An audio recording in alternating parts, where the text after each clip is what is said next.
아브라함의 도전과 축복, 이런 제목으로 잠시 은혜를 나누기를 원합니다. 아브라함 믿음의 조상으로 성경에 기록되어 있고, 또 성경에서 아브라함의 이름은 대대로 믿음의 후손들에게 읽혀지고 하나님께 영광이 되는 그런 이름으로 기록되어 있습니다. 오늘날 하나님을 믿는 자는 모두 아브라함의 자손이다.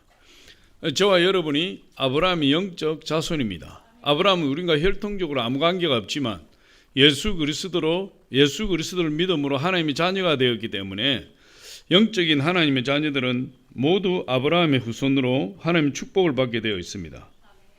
하나님께서 이 아브라함을 본래 이름이 아브라함인데 백세의 이름을 아브라함으로 바꿔주셨어요. 아브라함이란 이름은 한 가문의 아비요, 한 가정의 아비요, 큰 아버지요, 이런 의미가 있습니다. 그러나 아브라함으로 바꿔주신 이름은 한 가문의 아버지요, 한 가정의 아버지가 아니라 모든 열방의 아버지라, 이렇게 이야기하고 있어요. 하나님이 아브라함을 축복하시는데 먼저 그 이름을 바꿔주셔서 온 나라, 온 민족의 아버지가 되게 해주셨다. 여러분, 그렇게 이야기를 하고 있어요. 아브라함에 대한 하나님의 축복이죠. 하나님 아브라함을 축복하시는 것입니다. 여러분, 창세기 17장 5절에 그 말씀이 있는데 우리 같이 한번 읽어보겠습니다. 시작. 이제 후로는 내 이름을 아브라함이라 하지 아니하고 아브라함이라 하리니 이는 내가 너를 여러 민족의 아버지가 되게 함이니라. 이렇게 말씀하고 있어요. 그러니까 한 가정의 아버지요, 한 가문의 아버지밖에 되지 않았는데 하나님이 아브라함을 축복하시니까 열방의 아비가 되게, 여러 민족의 아버지가 되게 해주셨다, 이렇게 이야기를 하고 있어요. 그래서 이 예수 그리스도를 믿는 저와 여러분들은 이제 아브라함의 후손이 되었고, 아브라함이 후손이 되었으면 아브라함이 받은 축복을 아브라함의 후손인 저와 여러분도 받게 되고, 또 뿐만 아니라 아브라함의 후손으로서 하나님의 축복을 받을 뿐만 아니라 이제 아브라함과 함께 하나님 나라를 유업으로 받을 자가 되었다, 그렇게 이야기를 하고 있어요. 그러니까 우리 예수 그리스도로 말미암아 아브라함의 후손이 되었고, 아브라함의 후손이 된 사람은 아브라함과 함께 복을 받고, 아브라함 복을 받은 자는 아브라함께 유업을 이어받을 그런 사람이 됐어요. 그러니까 아브라함의 축복을 우리도 다 받게 되어 있는 것입니다. 아브라함 축복을 모두 다 받게 되어 있고, 아브라함과 함께 하나님 나라를 유업으로 받는 그런 놀라운 신분이 우리에게 주어지게 된 것이에요. 그래서 하나님께서 이 아브라함이 받은 모든 축복을 우리가 다 받기를 원해요. 할렐루야. 저와 여러분이 아브라함 축복을 다 받아 누리시기를 바랍니다. 그 복은 영적인 복이든지 물질적인 복이든지 또 어떤 복이든지 아브라함의 자녀들은 아브라함의 복을 받을 자격이 주어졌다. 아브라함을 이제 남의 일처럼 여기지 말고 아브라함을 누구로 봐야 돼요? 나를 봐야 돼. 내가 아브라함이요. 할렐루야. 성경을 읽을 때 아브라함이 나오면 거기에 내 이름을 넣어야 돼요. 우리 성경을 읽는 방법은 성경에 나오는 모든 주인공이 다 내가 돼야 돼요. 그래야 나에게 필요한 말씀, 나에게 해당되는 말씀이 돼요. 아브라함은 다른 사람이고 나는 이쪽 사람이고, 아브라함의 역사를 내가 무엇 때문에 읽어야 되고 아브라함의 역사를 내가 무엇 때문에 알아야 돼요. 그렇지 않아요. 아브라함이 받은 모든 축복을 내가 다 받을 수 있기 때문에 하나님께서 그렇게 이야기하고 있습니다. 그래서 오늘 아브라함 믿음을 통해서 이 아브라함이 받은 축복을 우리도 받을 수 있다는 그 아브라함 믿음을 알아봄으로 인해서 저와 여러분이 아브라함 축복을 받을 수 있는 그런 시간이 되시기를 바랍니다. 그래서 아브라함 믿음에 대해서 알아보기를 원합니다. 첫 번째로 보니까 아브라함은 어떤 믿음이냐? 아브라함 안주하기를 거절하고 도전하는 믿음을 가진 자였다. 성경이 그렇게 이야기하고 있습니다. 아브라함이 하나님 부름을 받았을 때 이방 땅에 있었어요. 갈대아 우르에 있었다. 그런데 하나님의 말씀은 간단 명료합니다. 딱 두 가지예요. 너는 본토 친척 아버지의 집을 떠나라. 그렇게 첫 번째 말씀해 주시고, 그 다음에 너는 내가 내게 지시할 땅으로 가라. 떠나고 가라. 그 두 가지예요. 하나님의 말씀이 우리에게 임할 때도 이처럼 단순하고 명료합니다. 하나님의 말씀이 우리에 복잡하지 않아요. 그런데 왜 우리가 하나님의 말씀을 복잡하게 받아들이느냐? 왜 하나님의 말씀을 순종하려고 하는데 그렇게 복잡하냐? 그렇게 절차가 많은 것처럼 느껴지느냐? 그렇게 힘들게 느껴지느냐? 그것은 우리가 하나님의 부르심을 받을 때 하나님 말씀에 순종하는 그 행위가 복잡해서 그래요. 아브라함이 75년 동안 살아온 본토 친척 아비 집을 떠나라고 했어요.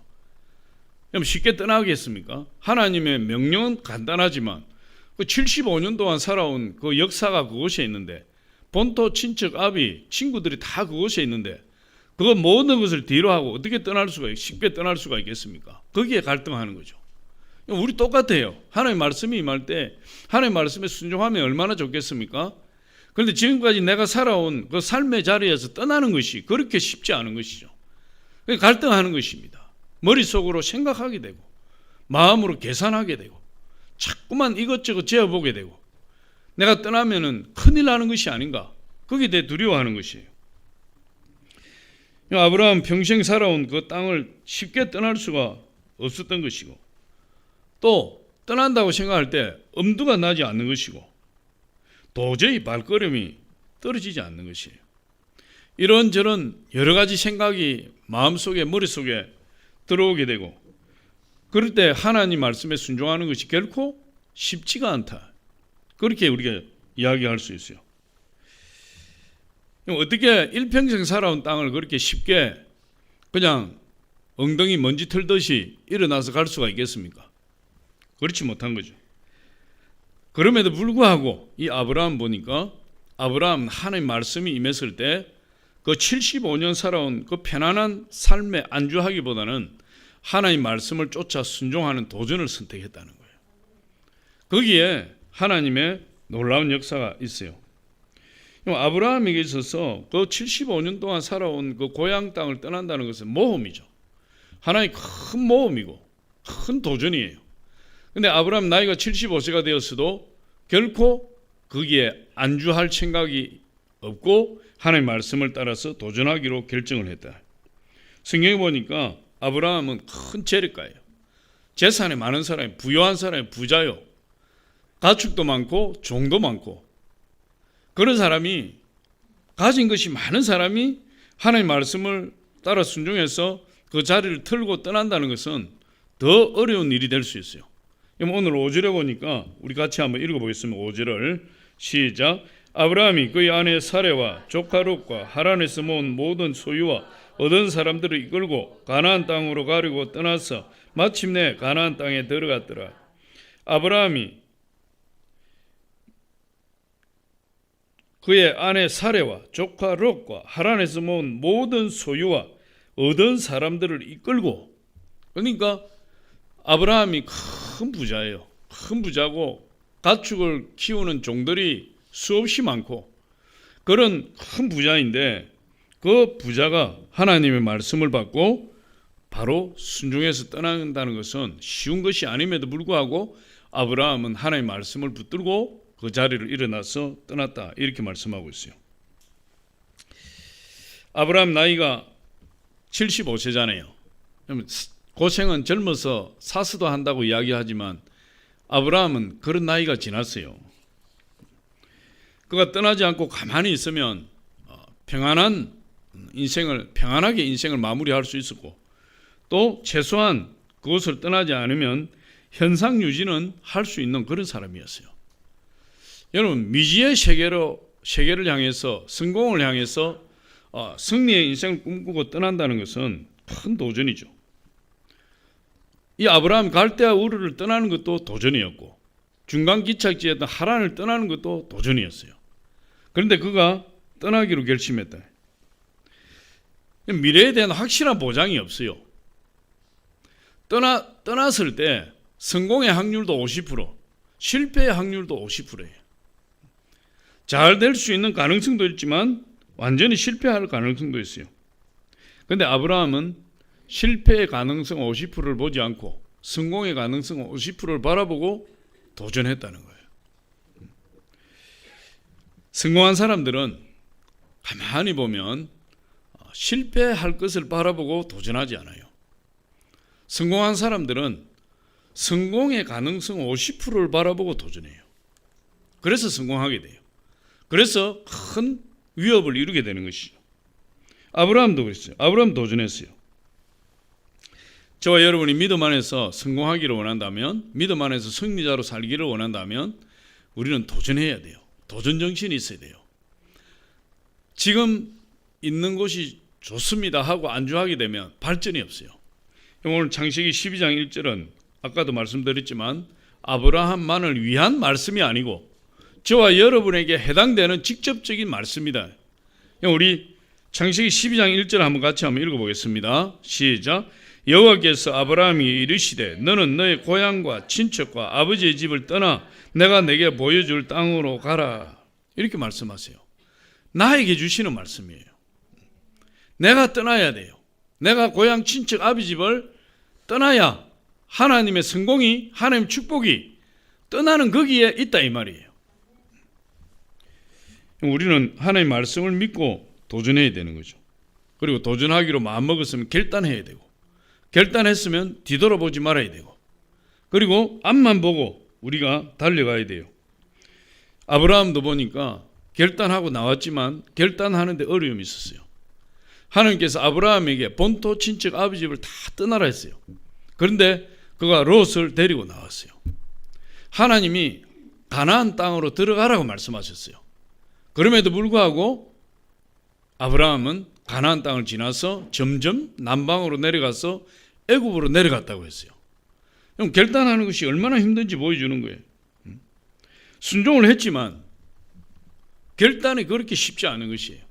그런데 아브라함은 어쨌든 실수를 많이 했지만 하나님께서 그 실수를 통해서 또 아브라함에게 영적 성장을 이루어 주시는 것을 볼 수 있어요. 애굽으로 내려갔을 때 아브라함이 바로에게 자기 부인 사라를 여동생이라고 거짓말을 했어요. 부인을 빼앗겨 버렸어요. 그런데 하나님의 강권적인 은혜로 그 부인을 찾고 다시 가나안 땅으로 돌아오게 되었는데 그 일을 통해서 하나님 아브라함이 뭘 깨워주시느냐? 하나님의 사람은 세상적인 것과 섞일 수 없다는 거예요. 하나님의 사람은 세상 것을 취할 수 없고 세상 것과 섞이게 되면 반드시 피해가 일어나게 되고 문제가 생기게 된다는 것을 가르쳐줘요. 그래서 세상적인 것들과 하나 될 수 없다는 것을 배우게 되었고 이 실패를 통해서 아브라함 다시는 애굽으로 내려가지 아니하고 하나님 말씀에 순종하는 그런 영적 성장을 이루게 되는 것을 볼 수 있어요. 우리는 하나님의 말씀을 순종을 하되 100% 순종해야 돼요. 10% 순종하면 안 돼요. 50% 순종해도 안 돼요. 순종이 아니에요. 우리가 하나님을 의지하고 100% 순종할 때 거기에 하나님 역사가 일어나요. 우리가 하나님을 일부분 순종하고 나머지는 사람을 의지하고 돈을 의지하고 내 경험과 지식을 의지하면 하나님의 도우심을 100% 바라볼 수가 없어요. 우리 이상혁 선교사라는 한국 선교사가 2003년도에 미국 인디언들을 선교하기 위해서 인디언 부족 중에서 호피 부족에게 들어갔어요. 이 척박하고 소외된 인디언 마을에서 한국인 선교사가 사역을 행하는데 도저히 복음을 받아들이지 않아요. 냉소적이고 백인들로부터 많은 피해를 입었기 때문에 기독교에 대해서 굉장히 배척하고 토착 종교를 강하게 신봉하고 기독교에 대한 반감이 뿌리 깊어서 인디언들의 마음속에 복음의 씨앗을 뿌릴 수가 없었다. 이 선교사님이 복음을 전하다가 도저히 복음이 전해지질 않으니까 어느 날 하나님 앞에 무릎 꿇고 한탄하면서 기도를 했어요. 하나님, 왜 이렇게 머나먼 한국에서 떠나와서 인디언들에게 복음을 전하려고 하는데 그들의 마음이 노처럼 굳어서 씨앗이 전혀 들어가지 않습니다. 하나님, 이 일을 어떻게 해야 되겠습니까? 그때 하나님께서 깨닫게 해주신 거예요. 이 선교사님이 인디언들을 무시하다. 인디언들 무시하고 그들을 얕잡아 보면서 복음을 강매하듯이 복음을 전하니까 인디언들이 다 거절했어요. 하나님 앞에 철저하게 회개했어요. 하나님, 제가 지금까지 선교를 어리석게 했습니다. 인디언들을 무시하고 그들을 얕잡아보고 하나님 복음을 전하려고 했습니다. 하나님 용서해 주십시오. 계속 하나님 앞에 회개하고 또 회개하고 또 회개하고, 그리고 복음을 전하는데 1년, 2년, 3년이 지나면서 복음이 인디언들 속에 들어가기 시작했어요. 결국 이 선교사님이 복음을 전하게 되었을 때 마침내 이 인디언들이 복음을 받아들이게 되었는데, 그 인디언 선교 역사 320년 만에 처음으로 그 호피족 속에 하나님의 교회가 세워지고 그곳에 인디안 선교 센터가 세워져서 하나님 복음의 열매를 맺게 되었다. 그렇게 이야기를 하고 있어요. 그런데 이 선교사님이 그렇게 고백을 해요. 이렇게 이야기하고 있습니다. 내가 하나님을 10% 의지했을 때 하나님은 10%만 책임져 주셨습니다. 그러나 내가 하나님을 50% 의지했을 때 하나님이 50%를 책임져 주셨습니다. 그러나 내가 하나님을 100% 의지했을 때 하나님은 3,000배, 6,000배, 만배로 채워주셨습니다. 우리가 하나님을 의지한다는 것은 10%, 50%를 의지하는 것이 아니에요. 내가 하나님을 의지한다고 이야기할 때는 하나님을 100% 의지해야 되는 것이에요. 그렇게 할 때 하나님께서 그 사람, 그 인생을 책임져 주신다. 그렇게 말씀하고 있어요.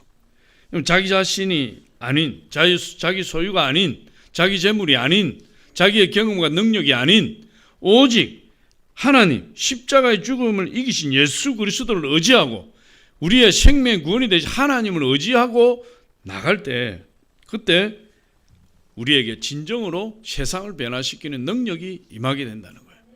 할렐루야. 우리가 하나님 100% 의지할 수 있는 그런 저와 여러분 되시기를 바랍니다.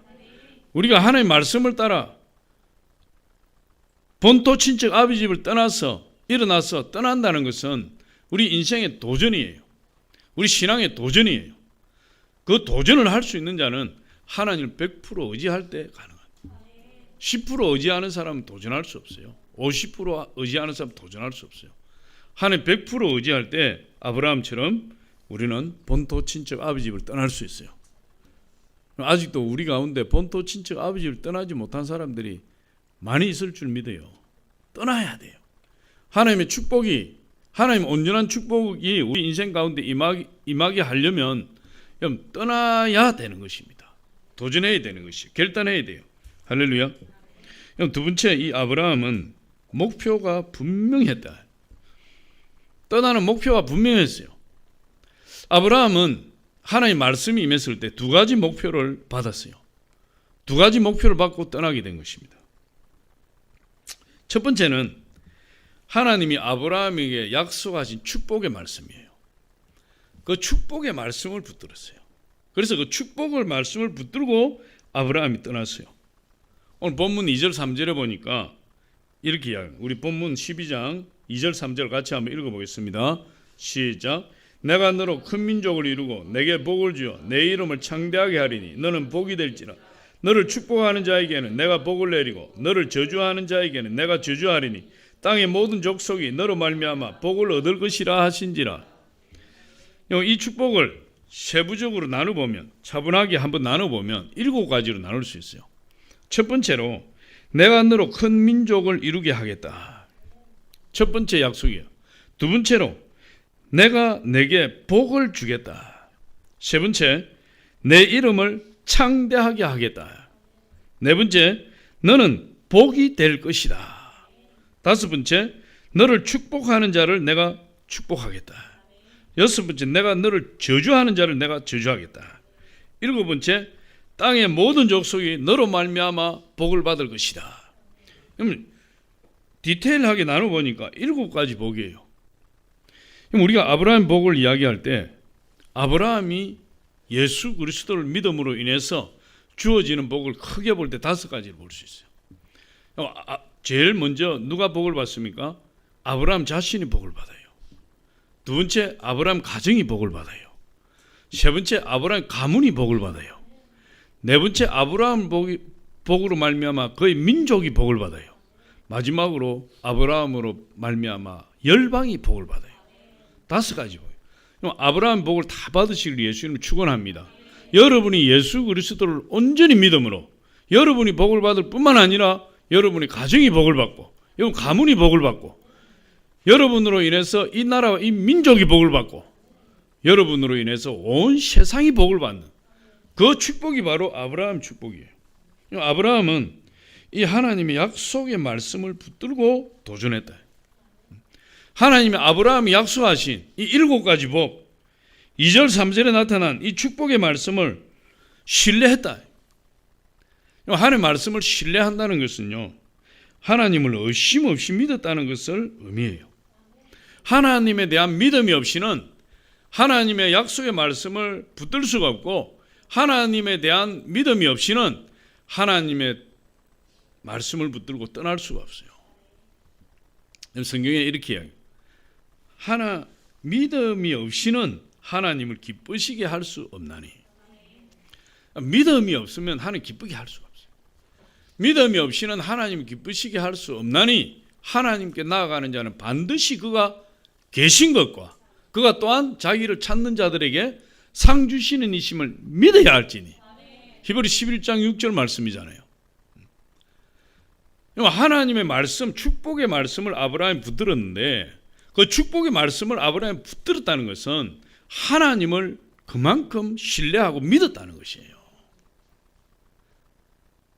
아브라함 믿음이에요. 할렐루야. 그래서 히브리서 11장 8절에도 믿음으로 이렇게 이야기해요. 히브리 11장 8절 읽어보겠습니다. 시작.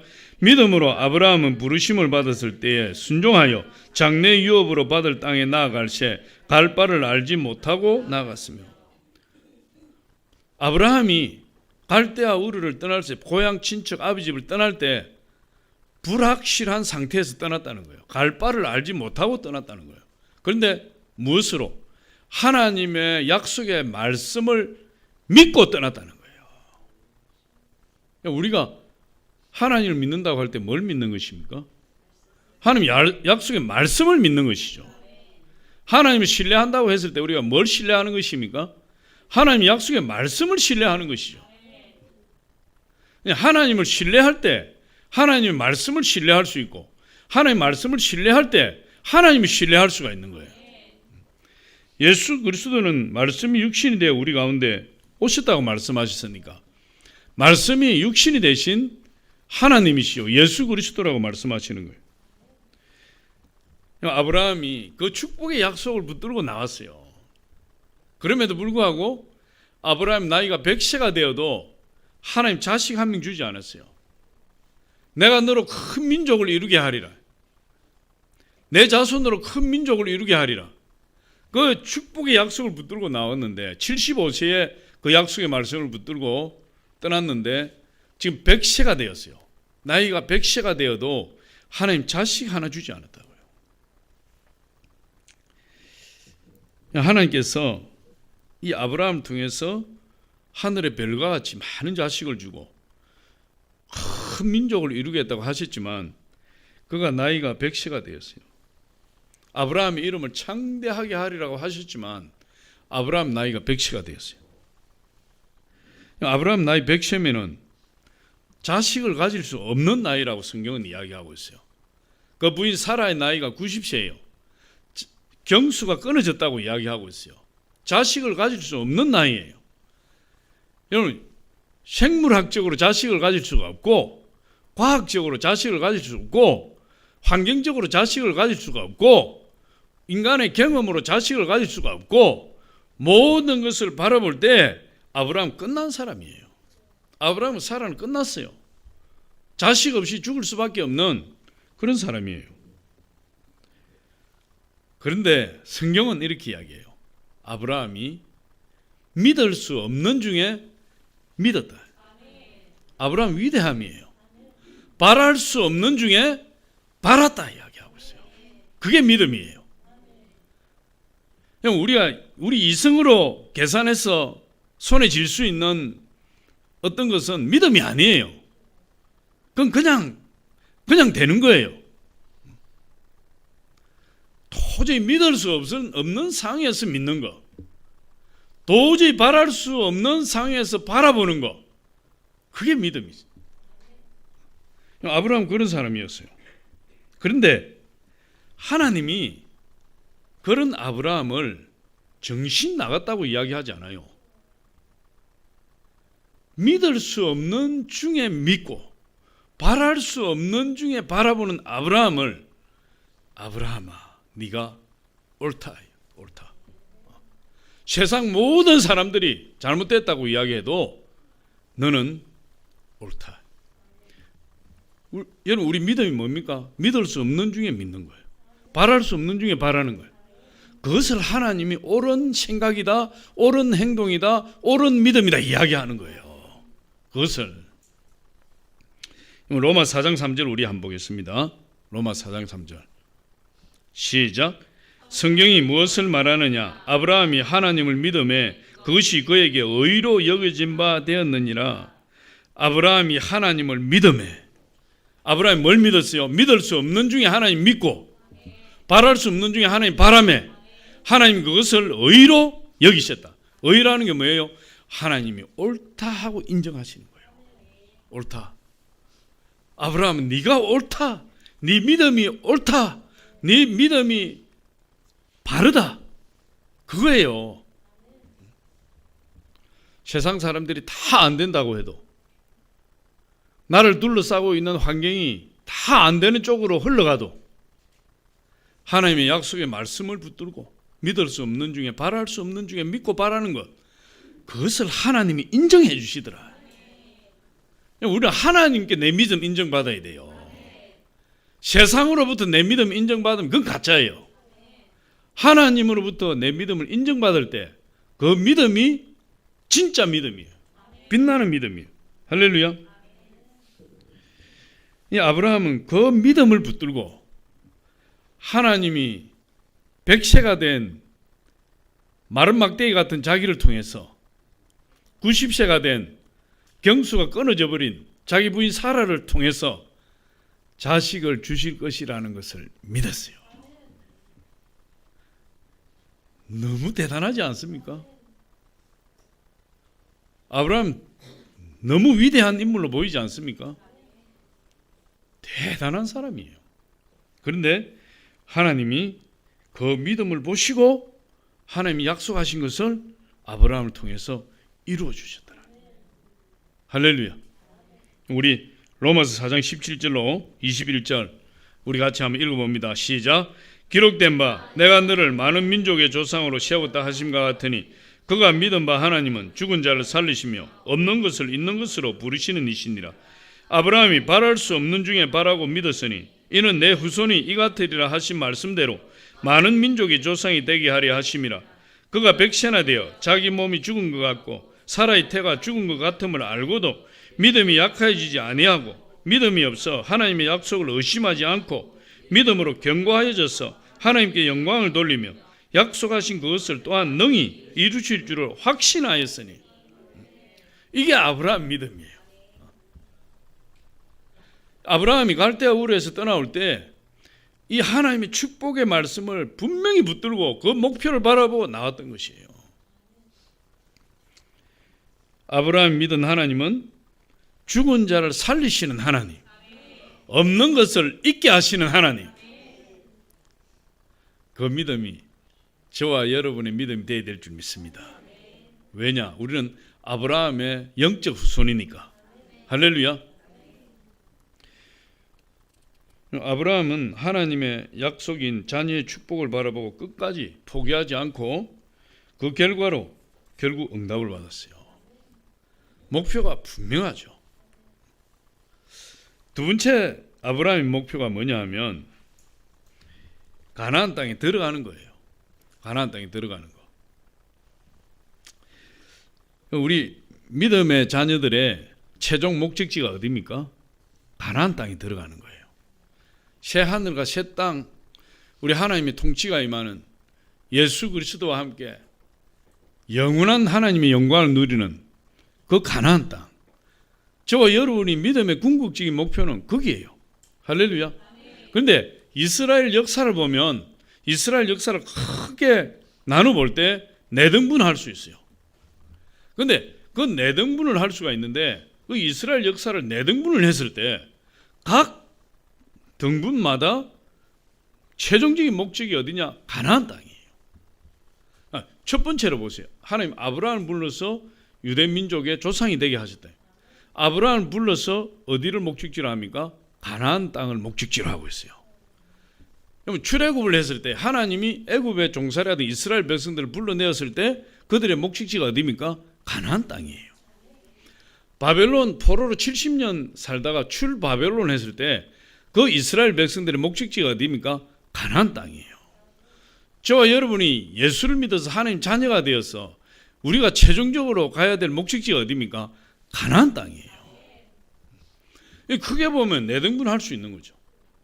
우리 이스라엘 백성들, 우리 신앙의 믿음의 신앙의 사람들이 가야 될 곳 목적지가 어디냐? 그럼 바로 이건 가나안 땅이에요. 아브라함은 이 가나안 땅을 향해서 나왔는데 한때 가나안 땅을 잃어버렸다 그랬어요. 그가 가나안 땅에 당도했을 때 가나안 땅에 흉년이 들어서 그가 점점 남방으로 옮겨갔더라. 오늘 9절 말씀이 그런 거예요. 그가 점점 남방으로 옮겨갔더라. 이 남방은 애굽을 향해 가는 방향이에요. 그러니까 아브라함이 가나안 땅에 흉년이 들고 가뭄이 들어도 그곳에서 하나님 앞에 기도하며 인내하며 그곳에 머물렀어야 되는데 그가 그 흉년을 견디지 못하고 애굽으로 내려간 적이 있었다. 그래 하나님은 아무리 흉년이 들어도 아무리 가뭄이 심해도 가나안 땅에 머무는 것을 기뻐하시는 거예요. 결국 아브라함이 가나안 땅을 떠났을 때 어떤 일이 생겼습니까? 그 집안이 무너질 것 같은 자기 부인을 바로에게 빼앗겨 버릴 것 같은 그런 큰 고난을 당했어요. 큰 문제가 다가오게 된 겁니다. 가나안 땅을 떠나니까 가나안 땅을 피해서 가나안 땅을 떠나가니까 거기에 좋은 일이 있는 것이 아니라 더 큰 문제가 기다리고 있었다. 가나안 땅에 있어야 하나님 축복이 있어요. 이삭이 아브라함의 아들 이삭이 가나안 땅에 흉년이 들었어요. 그도 아버지처럼 애굽을 향해서 내려가고 있을 때에 하나님의 말씀이 이삭에게 임했어요. 이삭아, 애굽으로 내려가지 말고 이 땅에 머물러라. 그래야 하면 내가 너와 함께 있어 너와 동행하고 너를 축복하리라. 하나님 간곡히 말리시는 거예요. 왜? 있어야 될 곳이 가나안 땅이에요. 애굽 땅이 아니에요. 애굽 땅이 아무리 기름지고 풍성하고 아무리 그곳이 풍년이라 할지라도 그곳은 믿음의 사람들이 갈 곳이 아니에요. 믿음의 사람들이 있어야 될 곳은 가나안 땅이에요. 여러분 이삭이 그 하나님의 약속의 말씀을 딱 붙들었어요. 그 블레셋 땅에 머물렀어요. 블레셋 땅이 가나안 땅이니까. 그곳에 머물렀을 때 하나님이 이삭과 동행하시고 이삭을 축복해 주셔서 블레셋 아비멜렉보다 더 큰 부자가 되었다. 가나안 땅에 있을 때 하나님 그런 축복을 줘요. 그럼 창세기 26장 2절로 4절 우리 같이 한번 읽어봅니다. 시작. 여호와께서 이삭에게 나타나 이르시되 애굽으로 내려가지 말고 내가 내게 지시하는 땅에 거주하라. 이 땅에 거류하면 내가 너와 함께 있어 내게 복을 주고 내가 이 모든 땅을 너와 내 자손에게 주리라. 내가 내 아버지 아브라함에게 맹세한 것을 이루어 내 자손을 하늘의 별과 같이 번성하게 하며 이 모든 땅을 내 자손에게 주리니 내 자손으로 말미암아 천하 만민이 복을 받으리라. 이렇게 약속하셨어요. 결국 이삭이 애굽으로 내려가는 걸 포기하고 흉년이던 그 가나안 땅에 머물렀어요. 그런데 아무리 흉년이 들어도 이삭이 땅 한 평 없이 블레셋 사람의 땅 한 평 얻어가지고 농사를 지어도 하나님이 축복하시니까 100배의 축복이 임하고 아비멜렉보다 더 많은 양떼가 임하고 더 많은 일꾼들이 임해서 블레셋의 최고의 거부가 되어버렸다. 그래서 점점 이 이삭이 가나안 땅 중심부로 올라오는 것을 볼 수 있어요. 이 가나안 땅이 어디입니까? 오늘날 교회죠. 교회가 가나안 땅이에요. 할렐루야. 어떤 어려움이 있어도 교회를 떠나지 아니하고 주님을 섬기고 인내하고 기도하며 그곳에 머물러 있으면 하나님의 축복이 임하게 돼요. 그럼 어디서 하나님과 동행합니까? 하나님 몸된 교회 하나님 동행하시잖아요. 내가 그곳에 거주하면 내가 너와 함께하여 내게 복을 주고 너를 창대하게 하리라. 이거 하나님 말씀하신 거 아니에요? 이건 교회가 가나안 땅이에요. 하나님의 축복이 교회에서 나타나는 거예요. 교회에서 임하게 되는 것이죠. 그렇지만 아브라함은 애굽으로 내려가서 큰 낭패를 당했잖아요. 하나님의 약속하신 가나안 땅인 교회를 떠나게 되면 그런 낭패를 당할 수밖에 없어요. 그러나 이삭처럼 끝까지 하나님을 붙들고 가나안 땅인 교회에 머물면 비록 어려움도 있고 가뭄도 있고 궁핍함도 있고 실패도 있을지라도 하나님 궁극적으로 그 사람을 축복하시고 궁극적으로 하나님께서 거부가 되게 해주시는 그런 역사가 하나님 몸된 교회에서만 가능하다는 사실이에요. 그걸 하나님이 아브라함을 통해서 이삭을 통해서 우리에게 보여주고 있어요. 아브라함이 두 가지 목적을 가지고 갈대아우를 떠났어요. 첫 번째 목적이 뭐라 그랬어요? 하나님 축복하신 약속의 말씀을 붙들었고, 두 번째로 하나님 약속하신 가나안 땅을 향해서 가는 그 가나안 땅에 들어가는 것을 목표로 하고 나왔어요. 그 두 가지가 분명하니까 비록 중간에 실수가 있고 실패도 있었지만 아브라함은 하나님의 인정을 받고 하나님 축복을 받는 위대한 믿음의 조상이 된 것이. 세 번째로 볼 때 이 아브라함은 마침내 신앙으로 승리했다. 마침내. 할렐루야. 5절에 보니까 그가 마침내 가나안 땅에 들어갔다 이랬어요. 우리 5절 한번 같이 다시 한번 읽어보겠습니다. 시작.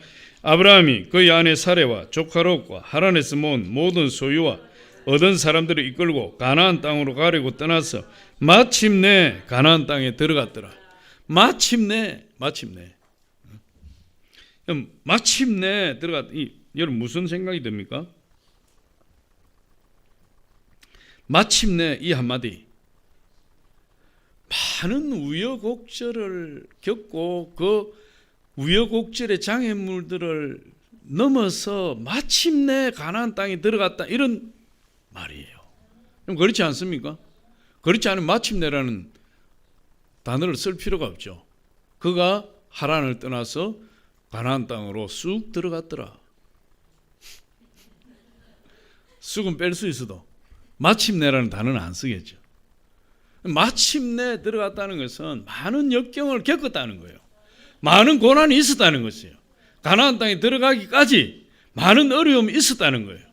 그러나 그 모든 역경과 고난과 어려움을 극복하고 마침내 목표를 이루었다. 그렇게 이야기하고 있어요. 갈대아 우르에서 가나안 땅까지 약 8,000km. 여기서 부산까지가 약 400km 조금 넘어요. 저 압록강에서 부산까지 몇 킬로인지 모르겠어요. 한 1,000km 될라나? 1,000km 좀 넘을 수도 있어요. 근데 갈대아 우르에서 가나안 땅까지 8,000km예요. 그 정도로 어마어마한 길을 차를 타고 가는 것이 아니라 낙타를 타고 걸어서 아스팔트 길을 달리는 것이 아니라 비포장 도로를 달리는 것이 아니라 길이 없는 곳을 길을 내면서 그렇게 가게 되었어요. 그 기간이 어마어마하게 걸리겠죠. 그 고난이 엄청나겠죠. 그 가는 여정 가운데 수많은 유혹이 있었을 거예요. 아브라함이 하란에서 갈대아 우르에서 떠나서 하란에 머물렀어요. 하란에서 하나님이 큰 복을 주셨어요. 아브라함이 갈대아 우르에서 하란까지 오는 길도 거칠고 험했어요. 하란에서 머물러 버리고 싶은 생각이 많았어요. 자기 아버지 데라가 죽을 때까지 그곳에 살았어요. 아버지가 죽었는데도 불구하고 어떻게 하면 이곳에 머물까 생각할 수도 있었을 거예요. 그곳에서 부자가 되었어요. 거부가 되었어요. 얼마나 유혹이 많았겠습니까? 가나안 땅에 굳이 가야 되나? 이렇게 내가 풍족한 생활 거부가 되어서 내 생활이 윤택한데 굳이 가나안 땅으로 가야 되나? 그런 유혹과 갈등, 수많은 장애물들, 그것을 아브라함은 다 뛰어넘었다. 그리고 마침내 가나안 땅에 당도했다. 그렇게 이야기를 하고 있어요. 그 고난을 이겼기 때문에, 그 역경을 이겼기 때문에, 그 유혹을 이겼기 때문에 그가 가나안 땅에 들어갈 수 있었던 거예요. 미국에 이 페리 노블 목사님이라는 분이 있어요. 미국에서 두 번째로 큰 교회인 뉴 스프링 교회 담임 목사예요. 이분이 베스트셀러 작가이기도 하고 삶의 어떤 순간에도 하나님 이런 책을 써서 베스트셀러 작가가 되었어요. 남들이 볼 때 이분이 행복한 목회자죠. 성공한 목회자예요. 성공한 인생이에요. 부러울 것 없는 사람이에요. 모든 걸 다 이룬 사람이에요. 그런데 이 목사님이 빡빡한 일정과 상더미 같은 책임에 치여 살다 보니 너무 힘들어서 살기 싫다는 마음이 들 정도로 이분이 스트레스를 받았어요. 우울증이 걸렸어요. 우울증이 걸리고 스트레스로 공황 발작까지 겪으면서 자살하고 싶은 충동과 전쟁을 치렀다 이렇게 이야기하고 있어요. 목사님인데 불구하고 그렇게 성공했는데도 불구하고 그 스트레스에 눌려서 우울증이 오고 공황장애가 오고 공황 발작이 와서 자살해야 되겠다는 마음을 먹었다. 그런데 그가 끝내 하나님 앞에 기도하면서 하나님 십자가를 붙들고 승리했어요. 승리하고 이렇게 이야기했습니다. 인생의 풀문불 속에서도 주님이 계신다. 인생의 풀문불 속에서 주님이 계신다는 거예요. 자기 경험했어요. 그리고 또 이렇게 이야기합니다. 하나님이 내 상황보다 크신 분임을 잊고 있었다. 자기가 자살할 충동을 느끼고 그 스트레스로 우울증이 걸려서 어찌할 바를 모르고 고민하고 수많은 고통의 날들을 보낼 때 자기 상황보다 크신 하나님을 잊어버리고 있었다는 거예요. 그렇게 고백했어요. 우리가 어려운 일을 당할 때, 고난을 당할 때 자꾸 눈에 보이고 눈에 보이는 것, 그리고 내가 당하고 있는 그 고난의 장애물, 그것들만 생각할 때가 있어요. 왜 이렇게 나에게 큰 어려움이 있는가? 왜 이렇게 내가 하나님을 믿는데도 장애물이 많은가? 그것만 눈에 보일 때가 있어요. 그러나 이 목사님 뭐라고 고백합니까? 그런 풀무불 속에 하나님이 계셨다는 거예요. 할렐루야. 내가 당하고 있는 그런 상황보다 더 크신 하나님이 거기에 계셨다는 거예요. 2002년도 노벨 문학상을 받은 임내 케르테스라는 분이 운명이라는 그 소설책으로 유명하게 되었는데, 그 소설책의 내용이 뭐냐 하면 이분이 아우슈비츠 수용소에서 있었던 실제 경험했던 내용을 기록한 책이에요. 그가 1944년부터 1945년 사이에 그 15살의 나이에 수용소로 끌려갔어요. 헝가리의 유대인들을 다 잡아서 아우슈비츠 수용소에 집어넣을 때 끌려갔어요. 그의 아버지도 끌려가고 자기도 끌려갔어요. 처음에 유대인들을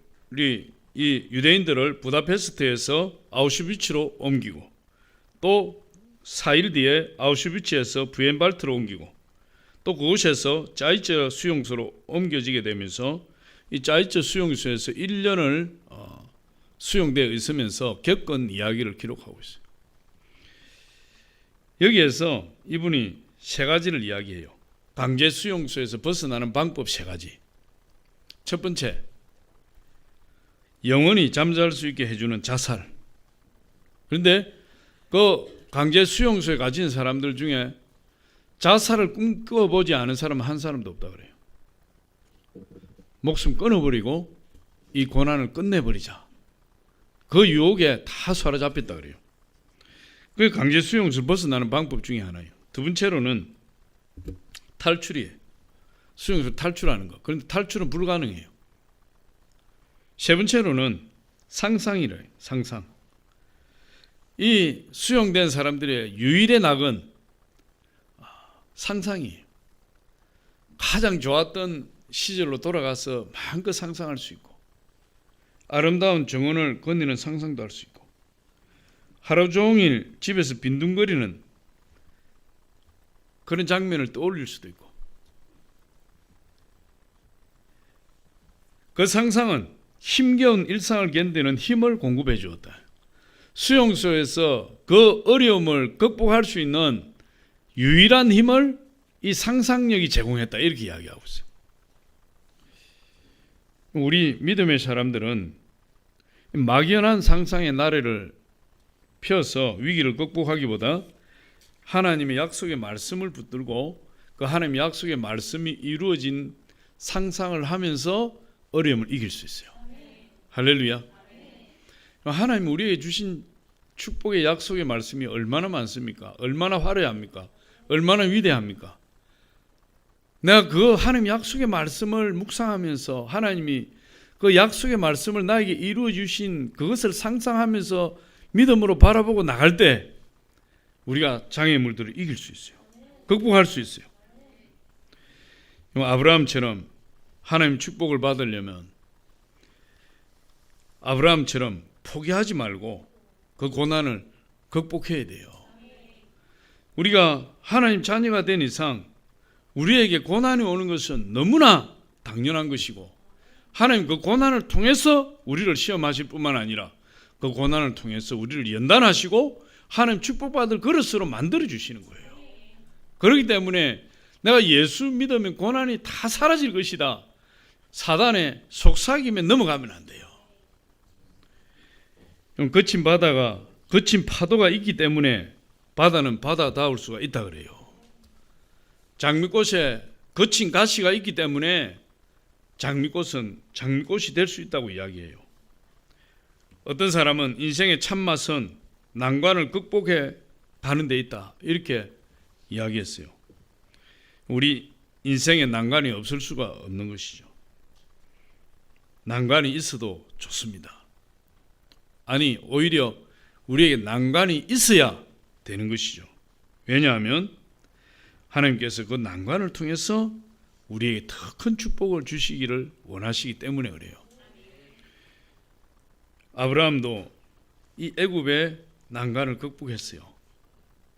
이삭도 블레셋의 난관과 모리아산의 난관을 극복했어요. 야곱도 외삼촌 라반의 난관을 극복했습니다. 요셉도 보디발의 난관을 멋지게 극복했어요. 우리 인생에 다가오는 이 난관에 대해서 히브리서 기자는 이렇게 기록하고 있어요. 우리 히브리서 11장 32절로 34절을 한번 같이 읽어봅니다. 시작. 내가 무슨 말을 더하리요? 기드온, 바락, 삼손, 입다, 다윗 및 사무엘과 선지자들이 이를 말하려면 내게 시간이 부족하리로다. 그들은 믿음으로 나라들을 이기기도 하며 의를 행하기도 하며 약속을 받기도 하며 사자들의 입을 막기도 하며 불의 세력을 멸하기도 하며 칼날을 피하기도 하며 연약한 가운데서 강하게 되기도 하며 전쟁에 용감하게 되어 이방 사람들의 진을 물리치기도, 이렇게 이야기하고 있어요. 고난이 오고 연단이 오고 역경이 오고 문제가 다가오지만 우리가 믿음으로 그것을 다 극복할 수 있다는 것이에요. 그걸 믿음으로 극복했을 때 하나님께서 우리에게 성공적인 신앙의 길, 승리의 인생길, 그것을 보장해 주신다. 할렐루야. 그 장애물에 도전하시고 또 그 장애물에 도전할 수 있는, 난관에 도전할 수 있는 용기를 달라고 하나님께 기도하시기 바랍니다. 아브라함의 삶과 신앙은 하나님의 말씀에 순종하는 그 자체였다. 할렐루야. 창세기 12장 4절에 보니까 아브라함은 여호와의 말씀을 쫓아갔고, 다시 말해서 하나님의 말씀이 아브라함을 인도했다. 아브라함은 하나님의 말씀을 쫓아갔다. 갈대아 우르에 떠난 동기도 하나님의 말씀이었고, 난관을 이기고 역경을 극복한 용기의 원천도 하나님 말씀이었고, 아브라함이 하나님의 말씀을 따라 정든 땅을 떠났고, 하나님의 말씀을 따라 이삭을 번제단에 올려드리기도 했다고 이야기하고 있어요. 이 모든 난관을 극복하고 아브라함이 마침내 가나안 땅에 들어가게 된 것이에요. 저와 여러분이 마침내 가나안 땅에 들어가서 하나님의 축복을, 아브라함의 축복을 누리시기를 예수 이름으로 축원합니다. 마침내 가나안 땅에 들어가서 우리 다 같이 승리의 노래를 부르시기를 예수 이름으로 축원합니다.